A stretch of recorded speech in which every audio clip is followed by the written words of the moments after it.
he's been a hard guy to get an opponent for. So we're all over it. We'll have something done for him. I was hoping it would be done yesterday or today, but it's not. So we'll get it done. Is that a welterweight or middleweight, or are you just trying to find? He doesn't give a shit. First guy to raise his hand and say he wants to fight him, he's in at any weight. Chris Weidman actually called him out a little bit. I saw that, yeah. Well, Chris Weidman's one of the guys we were talking to. Just try and get him in December instead of January, sort of work. We're trying to get, he wants to fight, you know him. If we can get him a fight in December, he'll fight that and probably fight in January too, so, which will piss everybody off again.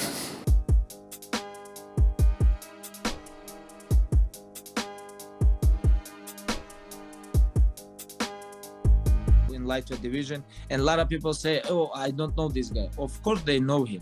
How you don't know Islam Makhachev? If you're in MMA, if you fight in this division, of course you know all your top 15 guys. But they say, oh, I don't know this guy, like Michael Chandler, you know, he say, I don't know him. But who are you?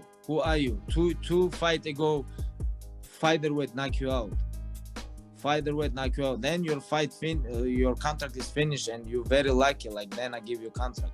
You know, now you talk about, I don't know, guy who has 6 win streak in UFC lightweight division. You know, and it's okay. They're gonna talk about him. Like, believe me, trust me. After 1 year, they're gonna try to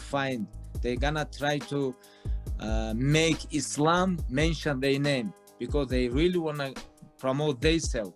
But after 1 year, Islam gonna be top 3.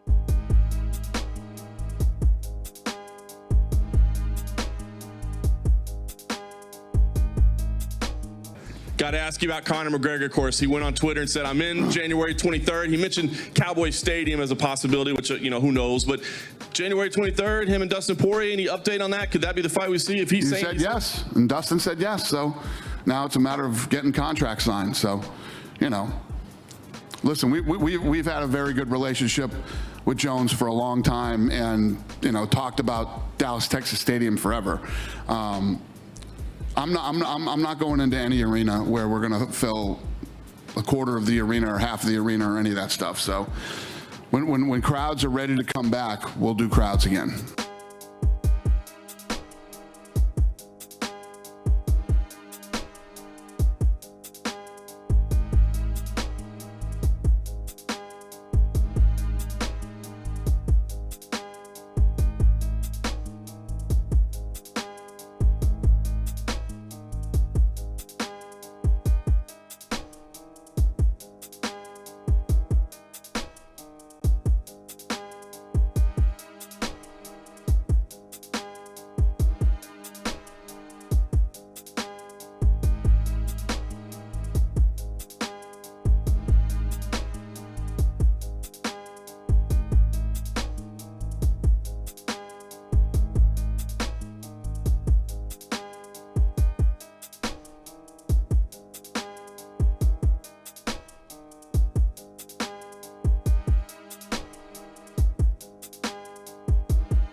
Scale of 1 to 10, I don't care about him fighting Poirier, but again, will I watch it? Will I be excited for it? I'll give it an 8 on a scale of 1 to 10, because any Conor fight for me is an 8, 9, or a 10, depending on the quality of the opponent. Right. Cerrone, I was probably a 9 for that one. But this time, I'm saying, what is going on here? It's almost like he's being punished and forced to fight Poirier just to put him back in his place. So they met. Who do you want him to fight? Okay, but just real quick, they met in 2014. It's almost 7 years ago. Yeah.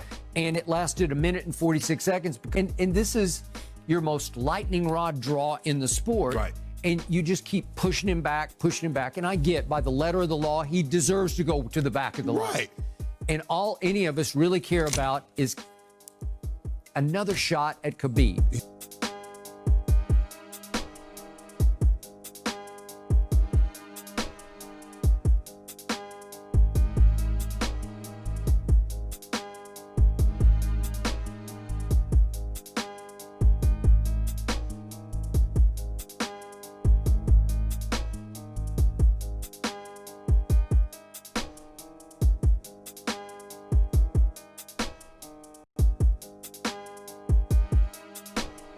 it's very interesting. It's a very interesting matchup because you could argue it a number of ways. The UFC could just say, listen, no, what are you talking about? It's just a good matchup.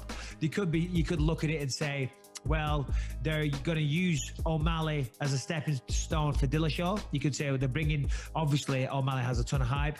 TJ comes in, beats Dillashaw, then he fights for the belt. Or it could be the other way around. No, fuck it. Let's see if O'Malley really is the real deal because he lost against Chito Vera. Okay, let's give him another fucking tough fight. And if he can pass that test, then okay, we're back in the Sean O'Malley business. But if he can't pass that test, then maybe we won't promote him as much. And this is what goes on with the mental state and the pressure of fighters, and because winning and losing changes the trajectory so much. And if O'Malley accepts that fight, you got to admire his courage as well. You got to give him a shout out because being undefeated, getting knocked out in pretty fast fashion against Chito Vera, regardless of what the circumstances were, okay, it's still going to knock your confidence a little bit. However, O'Malley is in utter and complete denial, feels that he was kind of robbed under those circumstances. I don't know how he comes to that equation. He was kicked, he went down, he got elbowed. It was unfortunate the kick affected him as much as what happened. Reality of the situation, you still got fucking knocked out. I like Sean. I love Sean. Yeah. Got a team standable, but that was the scenario. Now he's going to take on, if he does, in his comeback after tasting defeat for the first time.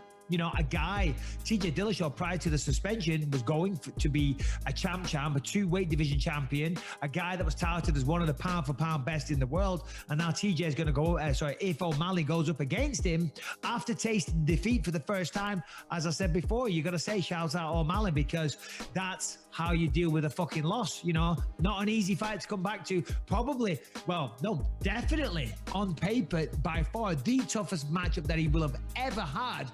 And he's going to take it on the back of a loss against Chito Vera. I don't know. It's ballsy. It's a roll of the dice. It's a big roll of the dice. Because as you said, Lewis, if he pulls it off, great. He's probably in a title fight real soon. If he loses, then that says to the UFC, okay, all right, he's not going to be the guy that we thought he was going to be.